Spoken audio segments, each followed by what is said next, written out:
Hello beautiful lovers, welcome back to this out of fashion. Hope you have a wonderful day. Today's tutorial is going to be on how to cut this particular dress you're seeing on the screen. It's a short flared dress. As you can see, I'm making some 3 yards of this fabric and carry fabric to cut it out.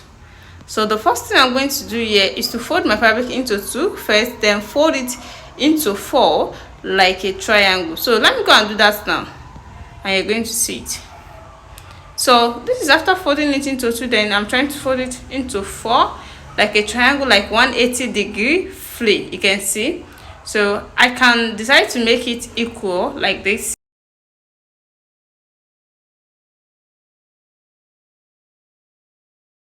So this is after folding it like a triangle. The next thing I'm going to do is to take the arm measurement.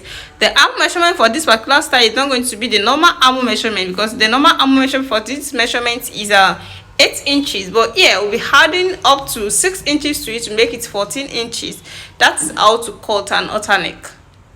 Even though you're making use of 7 inches for the armhole, that means you're adding 6 inches to it to give you 13 inches. You understand? So you now take the normal waist measurement. Our normal waist measurement here is 16.5 inches, and here is it. That is after taking the armhole, then I took my my half length. So it's at this point of the armhole that I'm going to take my bust measurement of 42 inches. That is 10.5 inches in 4 places, you understand? And this is folded into 4 already, you know. So I'm trying to adjust it to make it equal, so I could get my 10.5 inches for the bust and a seam allowance of ½ inch. So this is my 10.5 inches, and the remaining allowance here is ½ inch for the seam allowance. So I'll now go down to the half cut to take my waist measurement of 40 inches. That is 10 in 4 places. This is 40 inches, you can see, with a seam allowance of ½ inch as well. Then I'll now try to connect it to the bust line. After that, I want to have a straight line to know my point of the waist and my point of the bust too. So from the waist, I will now slant it down to the full length of the dress. But before then, let me re-explain what I sketched down. The first thing you do is to take the armhole measurement. The armhole measurement here is 8, but since we are cutting an halter neck style, we are going to add 6 inches to any armhole measurement. Then you take your normal half cut measurement. Half cut here, you know, is 16.5 inches that we took. So after that, you take your bust measurement at the armhole line and our own here is 10.5 in 4 places is going to give us 42, and we have our seam allowance is 0.5 inch. Then we'll come down to the half cut to take our waist measurement of 40 inches. That is 10 in 4 places. Then we had our ½ inch of seam allowance as well.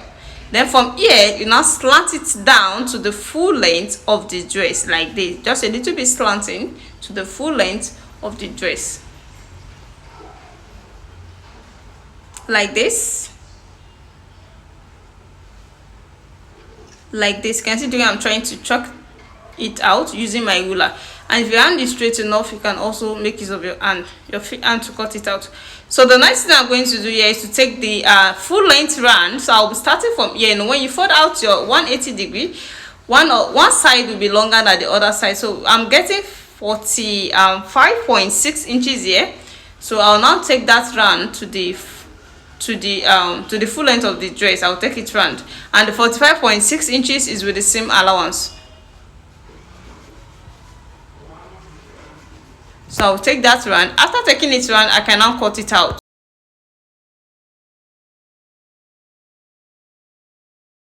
So I can now cut it out.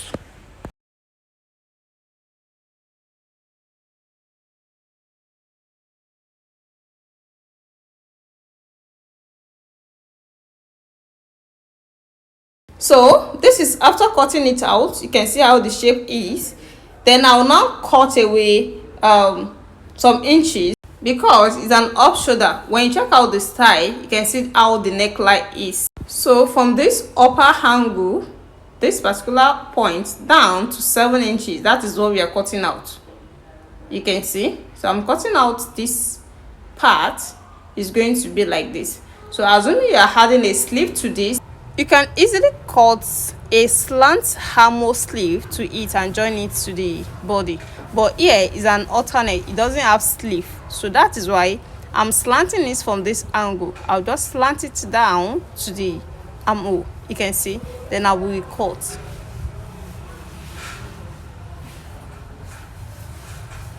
So this is how the shape is going to be. Then I will now notch the center, just for us to know the center while stitching. As you can see,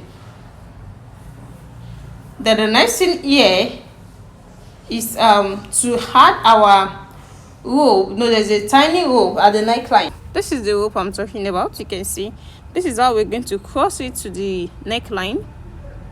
But for this particular rope to stay, we have to make a loop at the center.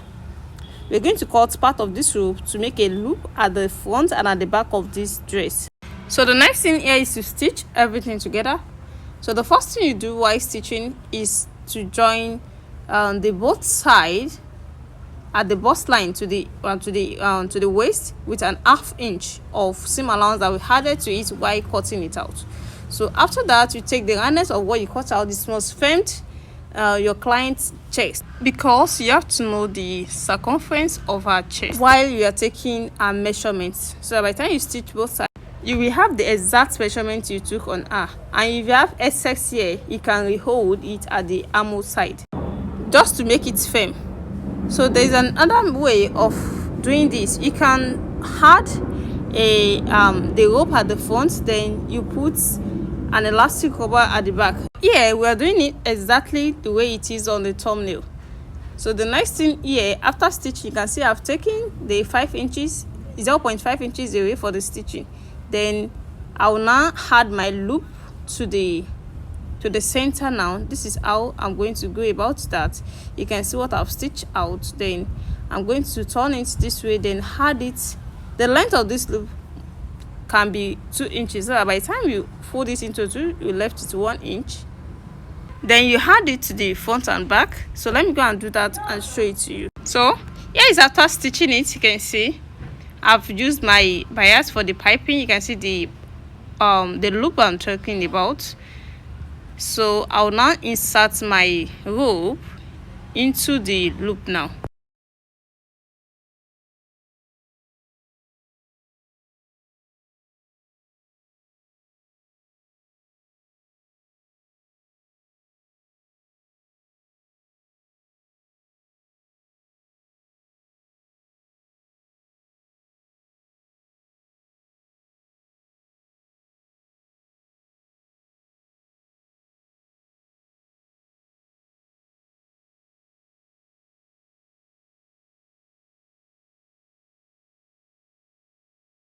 So this is after putting the rope in. So let me wear it on the mannequin to see how beautiful this is going to turn out. Welcome back. Here's the finished work so far. This is after inserting the rope to the neckline. You can see both sides. I use pin at the mannequin because the mannequin is not as fat as the measurement. Here is the back as well. So this is where the rope ends. So I can decide to stitch it, cut out the excess, but I just make it adjustable so that when it's tight, she can easily reduce it. If you're watching me for the first time, what are you waiting for? Please subscribe to my channel for more amazing tutorials. And for those people that already subscribe, I really appreciate you guys for watching my video. I'll see you in my next tutorial. Bye.